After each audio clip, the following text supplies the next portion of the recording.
la une du journal moyen aujourd'hui sur RMC. Denis Charvet nous donne un cours de géographie. Vous en doutez, ça doit être très précis quand Denis parle Ça géo. doit le faire, ouais. Hugo Lloris s'est lâché en conférence de presse hier. C'est une grande première, on va en profiter. Et puis Didier Deschamps, Dédé Eric. Dédé. A-t-il de l'humour? Tu me prendrais pas pour une galinette cendrée un peu, non? Mais non Didier, on va juste vérifier tout ça dans 2 minutes. Vous êtes prêts? Vous écoutez RMC, c'est le 208e journal moyen de l'histoire du Super Moscato Show.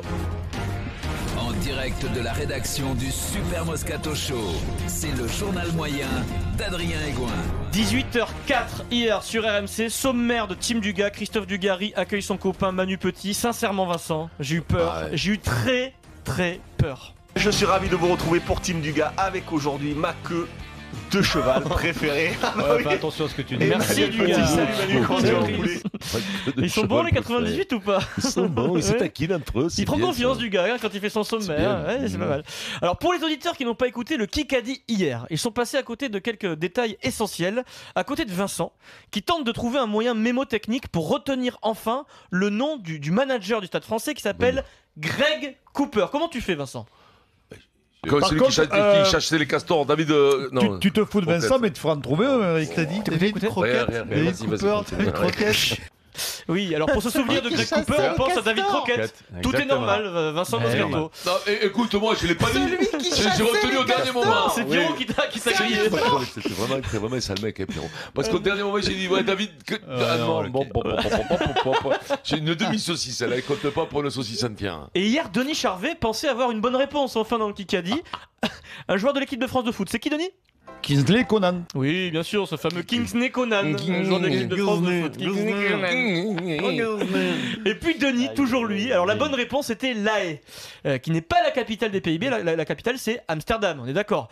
On peut se tromper dans ce genre de pays. Bien sûr. C'est un peu comme au Brésil, Denis, c'est ça? Au Brésil, t'as Rio et Sao Paulo. Oui, Rio et Sao Paulo, sauf que la capitale de Nice c'est Brasilia. Donc t'as tout faux quand même. Ah, bien, tu vois, j'étais pas du tout bien. Bravo. Révisons notre géographie avec Denis Charvet, c'est toujours efficace. Et puis aussi notre grand-mère et notre. Ouais. Et le grand-père. Sans transition, le Bribois Comedy Club. Le jackpot, messieurs dames, nous avons. Ah, je l'ai entendu hier soir celui-là. Attention, le copain de Gilbert Bribois, Daniel Riolo, tente de rejoindre le Bribois Comedy Club. Cercle très fermé. Gilbert raconte à Daniel qu'il a reçu un message venant d'un supporter de Sochaux qui habite dans le Doubs. Il s'est pas abstenu. Totalement hallucinante. Pardon? Il s'est pas abstenu. Dans le Doubs? Parce que dans le Doubs, tu t'abstiens. Exactement. Merci Daniel, Eh dans le oui. Doubs tu t'abstiens. Oui, ça vole très haut, on est alors, très haut tu niveau. savais pas ça, Pierrot? Tu valides Vincent ou pas ça, non? Si tu veux, quoi. Ouais. Ça va. Alors Je Gilbert passe. Gilbert est un peu jaloux de cette vanne, donc Gilbert tu dois répliquer.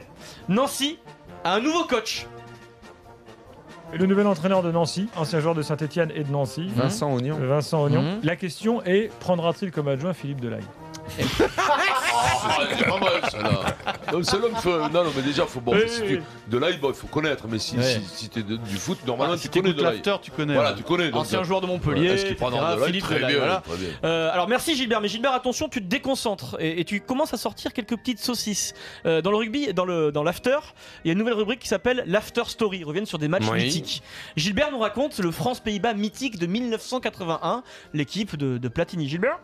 Le trio Giresse Platini Gengini est alors le premier carré magique Eh oui. de l'histoire du football français. Le trio qui est un carré magique. Ça, oui. il faut qu'il nous explique ce concept, Gilbert Bribois. Ouais, mais est-ce que le carré magique, c'est pas une technique au foot Non, c'était 4 joueurs. Non, c'est que 4 joueurs. Parce que des Sinon, fois, t'as des t'appelles ça trucs. le triangle magique. Ouais, non, mais des fois, tu peux dire le C'est carré parce qu'il a magique, oublié. il peut se jouer à 3. Parce Il a oublié Jeannot qu'on emploie Tigana. le carré magique. Mais il était pas encore là en 80, Tigana. Mais oui, C'est pour mais ça, c'est pour pour ça, ça. c'est pour Gini, ça moi, je que- me c'est pour souviens ça, de c'est pour Gini. ça qu'il parle de. Mais oui, non mais. Qu'est-ce Non que mais c'est on devenu parle. ce type-là? Ils sont morts, non? Platini, non, il est pas mort. Arrête-toi quand même. Non, même pas blessé. Même pas blessé. Même pas Giresse, Même non, pas non. Giresse. Bah, il non. boite un peu comme tout. Mais non, Ouais. Gigi, il est beau comme tout. Tu rigoles quoi? C'est des plus beaux de tous là. Giresse? Oui. Bien sûr, bien sûr. Tu sais quoi? Non mais le vrai Gigi, carré t'as des magique, goûts c'est avec particuliers, Jeannot. non Il a après, quel âge, Louis. Gigi? 60 ans, Gigi. J'ai un collègue de chez Radio France, nos amis de Radio France, qui a joué un match de foot avec lui il n'y a pas longtemps. Impossible de lui prendre le ballon. Mais tu Impossible. rigoles, mais 60 ans, attends. impossible. Il est en Quand forme, même. Gigi. Eh oui. Tu l'assommes. Moi, ça, Gigi. Tu vas Ouais. tu l'assommes. Ouais, Tu il faut prends le le coup ballon. d'épaule quand même, enfin, il faut lui mettre parce qu'il doit être vif. Non, non, quoi. Eh non, oui. non. Notre c'est- vie, ça- faut Faut l'attraper c'est de avant de lui, lui ça. mettre le coup Et ça d'épaule, faut aime gagner. l'attraper. C'est Sur les jambes, c'est solide. Ouais, c'est Tu solide. déconnes ou Et quoi? alors, si tu mets Gigi contre JPP, Par hein, contre, ça donne quoi? Mais non mais là Il y en a là à table. Il y en a à table que tu peux pas prendre, c'est Planton, par contre.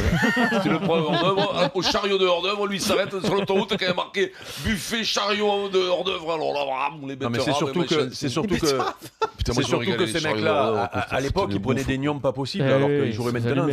Sans transition, équipe de France. Les champions. On est tous ensemble. Avec le chanteur préféré de Pierre Dorian. Match capital. C'est pas trop sa tasse de thé, mais il a le droit. Non, tous les goûts. T'as le droit, ouais, mais ça c'est les mecs à l'époque c'était bien de ne pas. Match capital ce soir 20h45 France-Pays-Bas, c'est l'instant. Eric, le meilleur de sa génération, le sélectionneur communique. Et la Dream Team des RMC. Et la Dream Team des RMC. Non, j'ai arraché. Oui. Didier Deschamps était en conférence de presse hier. Il fait attention à tout, Didier. Ouais. Sur la compo, sur les éventuels problèmes. Il fait de la langue de bois quand il fait face aux questions. Mais il est encore plus fort. À la fin de la conférence de presse, un journaliste tente une question un peu décalée, un peu plus légère, pour détendre un peu l'atmosphère, sur la nouvelle coupe de cheveux de Griezmann qui fait le buzz. Énorme tignasse blonde de surfeur, un peu peroxydé, il a un nouveau look, ça fait parler. Il se dit, Didier, on va faire un petit trait d'humour avec Didier, il pourrait se détendre, Didier, pour une fois. Mais Didier pense qu'il y a un piège, c'est un sujet très sensible pour Deschamps.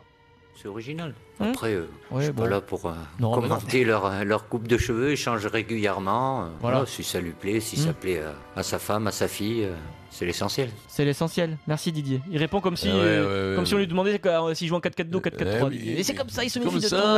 Il croit que c'est un piège. C'est juste que la question l'intéresse pas. Non, mais il peut faire un trait d'humour. Si on pose la question à Patrice Evra ou à Roland Courbis, on n'aura pas la même réponse si tu veux, Maryse. Puis comme il y a un décalage de génération, c'est toujours bien d'avoir un vieux qui passe sur la coupe de cheveux des jeunes. Une question, il essaye de répondre, mais ça se sent qu'il s'intéresse vachement à la coupe de cheveux. Non, mais c'est surtout, rappelez-vous, il a changé sa coupe, Didier. Rappelez-vous de la brosse, il est passé à aplati. Exactement. Et ça avait fait parler à l'époque. Exact. À l'époque olympique de Marseille, il avait la brosse avec du gel. C'était très joli, tu te rappelles? C'est joli, très joli. Enfin, à l'époque de l'Olympique de Marseille d'Eric, tu veux dire? Non, 2010. Parce qu'il y a quand même eu quelques vagues de coupes de cheveux. Je pense qu'autour de la table, on n'est pas fieraux, aucun d'entre nous. C'est vrai. Sincèrement. Parce que celui-là, le chauve, le gros chauve. Il avait la nuquette. Il les portait long derrière et frisouille en haut. Oui. Lui, il est à côté, le vieux beau avec le frisouille dans le machin. Lui, c'était Catogan. Moi, c'était le rouleau devant pour faire la frange que le soir, t'avais une casquette. Moi, j'aimais beaucoup quand tu avais la Jackson 5. Moi j'ai eu tout. J'ai eu les cheveux raides. Ça revient à la mode, c'est très joli. Moi j'ai tout eu, comme des morpions, des machines, tout. J'ai tout attrapé, des poux. Des poux, t'en as eu des Pierrot, des poux. Si t'as eu des morpions dans les cheveux, là vraiment. T'as eu des poux, toi. Tu mettais la Marie-Rose. Je mettais les produits anti-poux. Bah oui. Marie-Rose. Marie-Rose, bien sûr. Sans transition, après le sélectionneur, en conférence de presse veille de match, c'est le capitaine qui communique. Ici le stade Puy-de-Chaubert, Arles-sur-Tech, c'est là où tout a commencé. Rubrique sponsorisée par le frère de charisme d'Hugo Lloris, le capitaine du 15 de France, Guillaume Guirado. Alors Hugo Lloris se présente en conférence de presse, il s'exprime, veille de match, et comme d'habitude...